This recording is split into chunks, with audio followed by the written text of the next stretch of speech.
While the world is broadly demarcated geographically and demarcated through continental divisions, it is imperative to note that there exist other delineations that are based on other factors. These factors or parameters, so to speak, are anchored on developmental patterns, wealth distribution, and emerging economic situations. Ang mga iba't ibang bansa raw ay hindi lamang nakla-classify based sa geographic location nila. Ang nakasanayan kasi natin na pagkla-classify sa mga bansa ay kung sa anong continent sila nabibilang. Example, kapag sinabi nating Japan, China, Korea, naiisip na natin, Asian countries mga yan, kagaya ng Pilipinas. Or kapag na-encounter naman natin ang mga bansang Britain, Italy, or France, naiisip natin, yung mga European countries mga yan, and so on and so forth. Pero, hindi lamang daw geography ang maaaring maging basehan sa pagkla-classify o paggrupo ng mga bansa. May mga ibang factors na pwede nating gawing basehan kagaya ng ekonomiya ng mga bansang ito. Like for example, kung mayaman na bansa ba sila o mahirap lamang. Itong pag-uusapan natin ngayon ay isang klasifikasyon ng mga bansa base sa kanilang ekonomiya. At ang klasifikasyon na ito ay tinatawag na Global North-South Divide. Now, how do we define this Global North-South Divide? The North-South Divide pertains to an economic division between richer and poorer countries. I-emphasize natin ulit dito na ang basehan ng classification ng North-South Divide ay ang economy ng mga bansa. At mula sa mga economic factors na iyan, klina-classify natin sila. Mayroong dalawang classification na ginagamit dito sa paggrupo ng mga bansa. Una ay ang Global North. What do we mean by Global North?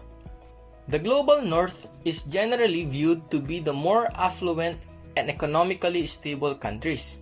In other words, these Global North countries are the rich countries in terms of their economy. What countries belong to the North? The Global North generally includes the following. First, we have the member countries of the G8 or Group of 8. They are Canada, Japan, France, Russia, Germany, United Kingdom, Italy, and United States. Other members of the Global North are Australia, New Zealand, Israel, Hong Kong, Macau, Singapore, South Korea, Taiwan, and all of Europe.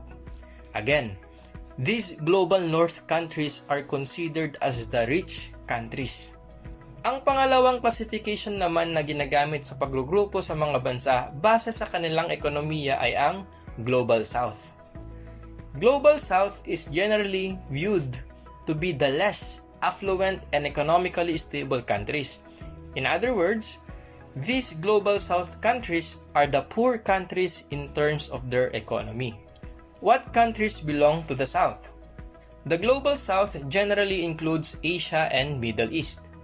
But take note, not all Asian countries belong to the South, because there are Asian countries that are considered to be members of the Global North, and they are Japan, Hong Kong, Macau, Singapore, South Korea, and Taiwan. Mga mayayaman na Asian countries ang mga yan. Since hindi nabanggit ang Pilipinas sa exception, that means kasali ang Pilipinas sa Global South. Take note also that not all Middle East countries belong to the Global South because Israel is considered as a Global North country. Other members of the Global South are Central America, South America, Mexico, and Africa. It can be argued that the North-South divide goes beyond merely geographical, since not all states that lie south of the equator form part of the Global South. Let me clarify. Ang North-South divide na ito ay hindi literal na dinidivide ang mapa ng mundo sa North part and South part. Nakita nyo naman na hindi lahat ng countries na nasa South ng world map ay kabilang sa Global South, like Japan and Singapore. Hence, it is emphasized that the North-South divide is not a strict geographical categorization of the world, but one based on economic inequalities which happen to have some cartographic coherence. Nagkataon lang na mayroong geographic relevance ang North-South divide na ito. Kasi nga, mas marami talaga ang rich countries na nasa northern part ng world map at mas konti ang mga rich countries na nasa south part. Pero sa katotohanan, yung economy ng mga bansa ang basis ng classification, hindi yung physical location nila sa mapa. Moving on, why are the countries in the north considered as more economically developed countries or MEDCs? The following are the reasons. Una, there is stability in the economy and the change that is happening within it. Self-explanatory. Stable daw yung ekonomiya ng mga bansa na kabilang sa Global North. Pangalawang rason, there is better standard of living and quality of life. Paano ba masasabi na mayroong better standard of living and quality of life ang isang bansa? There are different aspects that we must consider, and some of them are the following. First, how long the country's life expectancy is. Gaano daw katagal ang expected na tagal ng buhay ng isang mamamayan sa isang bansa? Second, education levels. Hanggang sa anong degree ng edukasyon ang nararating ng mga mamamayan? Third, if there are doctors available. Ang focus dito ay kung gaano ka-advanced at kung gaano ka-available ang medisina na mayroon sa isang bansa. Fourth, how developed their technology is. This is self-explanatory. So, these are the aspects in determining the standard of living and quality of life in one country. For example, the US, a global north country, has a life expectancy of 79 years for women and 77 years for men. However, in Somalia, a global south country, the life expectancy is 51 years for women and 48 years for men. Another example, Canada, isang global north na country rin ito.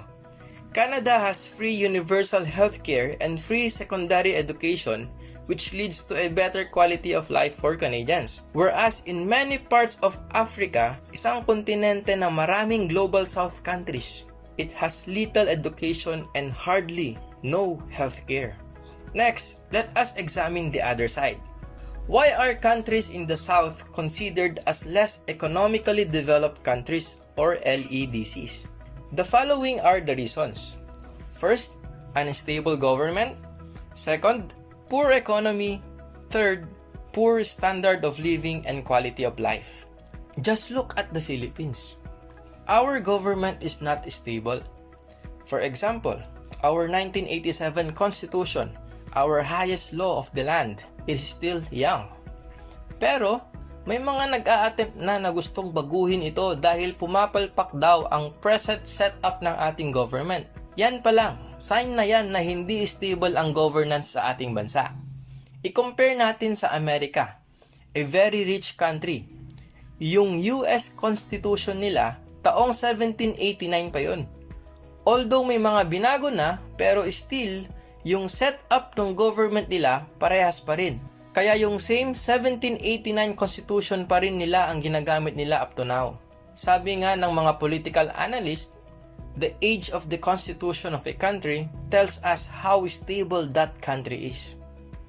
Also, our Philippine economy is not that great, and our standard of living and quality of life is poor. Marami sa ating mga Filipino, mahihirap ang buhay. Why is the South at such a disadvantage? Of the many possible reasons for the South's woes, the one factor that stands out is colonization. Colonization daw yung most common denominator ng mga global South countries. At some point of their history, sinakop sila ng mga taga-ibang bansa. Again, just look at the Philippines. Una, sinakop tayo ng mga Spaniards for more than 300 years. Tapos sinakop rin tayo ng mga Amerikano at ng mga Hapon. Talaga nga namang pinahirapan tayo ng mga mananakop na mga yan. Now, observe the list of countries that are considered global north countries. Notice that most of these countries were at some point in history imperialist. Karamihan sa mga global north countries na mga yan, mga mananakop noon sila.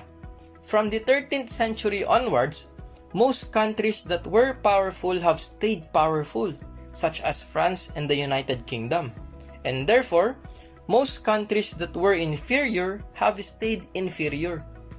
However, like any aspect in history, there is always an exception, as the US, a former British colony, has developed into the most powerful country in the world. Just look how great the United States of America is. Gaya ng Pilipinas, na-colonize rin ang US noon. But the Americans rose to power, and as of today, the United States of America is a superpower and a very rich country which belongs to the global north. To end this lecture, I would like again to emphasize that the North-South divide is not a strict geographical categorization of the world, but one based on economic factors. A country might belong to the global south today, but it is possible that in the future, it will move up among the ranks of the global north countries. And of course, the reverse can also happen. A global north country today could also become a global south country in the future for some reason. I hope you understood well about the North-South divide. Thank you for listening.